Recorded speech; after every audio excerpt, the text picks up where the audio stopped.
ऐसा बहुत ही कम देखने में आता है कि दुश्मन की फौज अपने मद्दे मुकाबिल किसी फौजी की बहादुरी की दाद दे और अपने हरीफ से ये कहे कि फलां फौजी की बहादुरी की कदर की जानी चाहिए। सन 1999 की कारगिल जंग के दौरान ऐसा ही एक वाक़या पेश आया जब टाइगर हिल के महाज पर पाकिस्तानी फौज के कप्तान कर्नल शेर खान ने इतनी बहादुरी के साथ भारतीय फौज का मुकाबला किया कि दुश्मन भी इनकी शुजाअत का एतराफ़ करने पर मजबूर हो गया।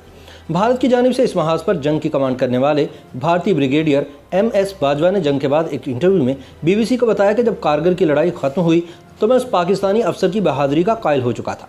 मैं सन 1971 की पाक भारत जंग भी लड़ चुका हूँ। मैंने कभी किसी पाकिस्तानी फौजी अफसर को ऐसे क़यादत करते नहीं देखा। बाकी सारे पाकिस्तानी फौजी कुर्ते पजामों में थे और वह तनहा ट्रैक सूट में था। कारगिल पर शाया होने वाली किताब Kargil untold stories from the war की मुसन्निफा रचना बिश्र रावत का कहना है कि पाकिस्तानियों ने टाइगर हिल पर 5 मुकदमात पर अपनी चौकियां कायम कर रखी थीं।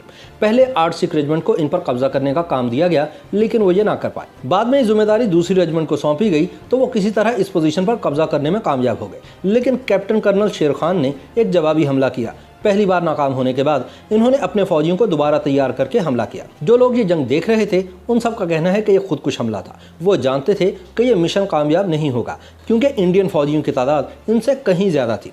भारतीय ब्रिगेडियर बाजवा कहते हैं कि कैप्टन कर्नल शेर खान बहुत बहादुरी से लड़े। आखिर में हमारा एक जवान करपाल सिंह जो कि जख्मी पड़ा हुआ था, उसने अचानक उठकर 10 गज के फासले से एक ब्रश मारा और शेर खान को गिराने में कामयाब रहा। उसके मुताबिक पाकिस्तानी हमले के बाद हमने वहां 30 पाकिस्तानियों की लाशों को दफनाया, लेकिन मैंने पोर्टर्स भेजकर कैप्टन कर्नल शेर खान की लाश को नीचे मंगवाया और हमने उसे ब्रिगेड हेडक्वार्टर में रखा। जब कैप्टन शेर खान की लाश वापस की गई तो उनकी जेब में ब्रिगेडियर बाजवा ने कागज़ का एक पुर्जा रख दिया जिस पर लिखा था 12 NLI के कप्तान कर्नल शेर खान इंतहाई बहादुरी और बेजिगरी से लड़े और इन्हें इनका हक दिया जाना चाहिए। कैप्टन कर्नल शेर खान का ताल्लुक पाकिस्तानी फौज की सिंध रेजिमेंट से था और कारगिल की लड़ाई में वह नॉर्दर्न लाइट इन्फेंट्री से मुंसलिक थे। कैप्टन कर्नल शेर खान खैबर पख्तूनख्वा के गांव नवाकली में पैदा हुए। इनके दादा ने कश्मीर में सन 1948 की मुहिम में हिस्सा लिया था। इन्हें यूनिफॉर्म में मलबूस फौजी अच्छे लगते थे। चुनाचे इनके यहाँ जब पोता पैदा हुआ तो उन्होंने कर्नल का लफ्ज़ इनके नाम का हिस्सा बना दिया। ताहम उस वक्त इन्हें अंदाज़ा नहीं था कि इस नाम की वजह से इनके पोते की ज़िंदगी में मसाइल भी पैदा हो सकते हैं। कारगिल पर लिखी गई किताब Witness to Blunder Kargil Story Unfolds के मुसन्निफ इशफाक हुसैन बताते हैं कि कर्नल लफ्ज़ शेर खान के नाम का हिस्सा था और वो इसे बहुत फ़ख्र से इस्तेमाल करते थे। कई बार इससे काफ़ी मुश्किलात पैदा हो जाती थी। जब वो फ़ोन उठाकर कहते थे लेफ्टिनेंट कर्नल शेर स्पीकिंग, तो फ़ोन करने वाला समझता था कि वो कमांडिंग अफसर से बात कर रहा है और वो इन्हें सर कहना शुरू कर देता था। तब शेर खान मुस्कुराकर कहते थे कि वो लेफ्टिनेंट शेर हैं।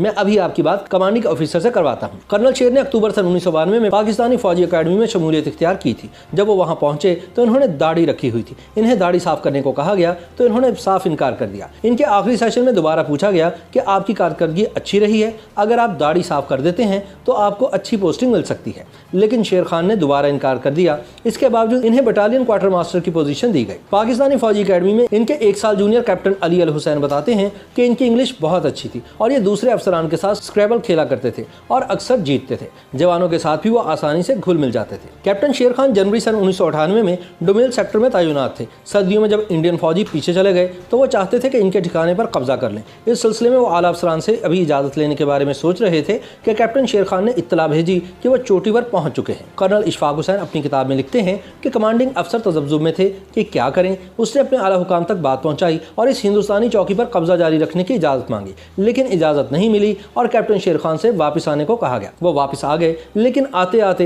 हिंदुस्तानी पोस्ट की बहुत सी अलामती चीज़ें, मसलन इंडियन फौजियों की वर्दियाँ, दस्ती बम, वाइकर गन के मैगजीन, गोलियाँ और कुछ स्लीपिंग बैग भी उठा लाए।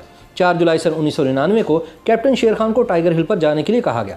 वहां पाकिस्तानी फौजियों ने 3 दिफाई लाइनें बना रखी थी जिन्हें कोड नंबर 129A, B और C दिया गया था। इंडियन फौजी 129A और B दिफाई लाइन को काटने में कामयाब हो गए। कैप्टन शेर शाम को 6 बजे वहां पहुंचे और हालात का जायजा लेने के बाद दूसरी सुबह इन्होंने इंडियन फौजियों पर हमला करने का मंसूबा बनाया। रात को इन्होंने सारे सिपाहियों को जमा किया और शहादत पर एक तकरीर की। सुबह 5 बजे इन्होंने नमाज अदा की और कैप्टन उमर के साथ हमले पर निकल गए। वो मेजर हाशिम के साथ 129 B पर ही थे कि इंडियन फौजियों ने जवाबी हमला कर दिया। खतरनाक सूरत हाल से बचने के लिए मेजर हाशिम ने अपने तोपखाने से अपनी पोजीशन पर ही गोलाबारी की बात की। जंग में जब दुश्मन फौजी बहुत करीब आ जाते हैं तो फौजी इनसे बचने के लिए इस किस्म का मुतालबा करते हैं। कर्नल इशफाक हुसैन आगे लिखते हैं कि हमारी अपनी तोपों के गोले हमारे चारों तरफ गिर रहे थे। पाकिस्तानी और इंडियन जवानों की 10-10 लड़ाई हो रही थी। तभी एक इंडियन जवान का ब्रश कैप्टन कर्नल शेर खान को लगा और वह नीचे गिर गए। बाकी पाकिस्तानी फौजियों को तो इंडियन आर्मी ने वहीं दफन कर दिया, लेकिन कैप्टन शेर खान के जस्ते खाकी को पहले श्रीनगर और फिर दिल्ली ले जाया गया। कैप्टन शेर खान को पाकिस्तानी फौज के सबसे बड़े एजाज निशाने हैदर से नवाजा गया। बाद में इनके बड़े भाई अजमल शेर ने एक बयान में कहा कि अल्लाह का शुक्र है कि हमारा दुश्मन भी कोई बुज़दिल दुश्मन नहीं। अगर लोग कहेंगे कि इंडिया बुज़दिल है तो मैं कहूँगा नहीं, क्योंकि उसने ऐलानिया कह दिया कि कर्नल शेर खान हीरो हैं। 18 जुलाई सन 1999 की निस्फ शब को मलिर छावनी के सैकड़ों फौजी कराची के हवाई अड्डे पर पहुंच गए थे, जिन्होंने कैप्टन कर्नल शेर खान की लाश वसूल की। इनके 2 भाई अपने आबाई गांव से वहां आए थे। कर्नल इशफाक हुसैन लिखते हैं कि सुबह 5:01 पर तैयारे ने रनवे को छुआ। इसके पिछले हिस्से से 2 ताबूत उतारे गए। एक में कैप्टन शेर खान का जस्ते खाकी था, जबकि दूसरे ताबूत में रखी लाश की शनाख्त नहीं हो सकी। इन ताबूतों को एम्बुलेंस पर रखा गया और उस जगह ले जाया गया जहां हजारों फौजी और आम शहरी मौजूद थे। बलोच रेजिमेंट के जवानों ने शेर खान का एम्बुलेंस से ताबूत उतार कर आवाम के सामने रखा, जहां खतीब ने नमाज जनाजा पढ़ाई। नमाज के बाद इस ताबूत को पाक फिजाइया के तैयारे पर दोबारा रखा गया।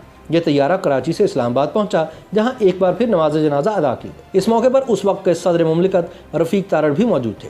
इसके बाद कैप्टन कर्नल शेर खान शहीद का जस्ते खाकी इनके आबाई गांव ले जाया गया, जहां हजारों अफराद ने पाकिस्तानी फौज के इस बहादुर फौजी को अलविदा कहा। शेर खान के इस गांव का नाम अब इनके नाम पर कर्नल शेर खान गांव रख दिया गया है।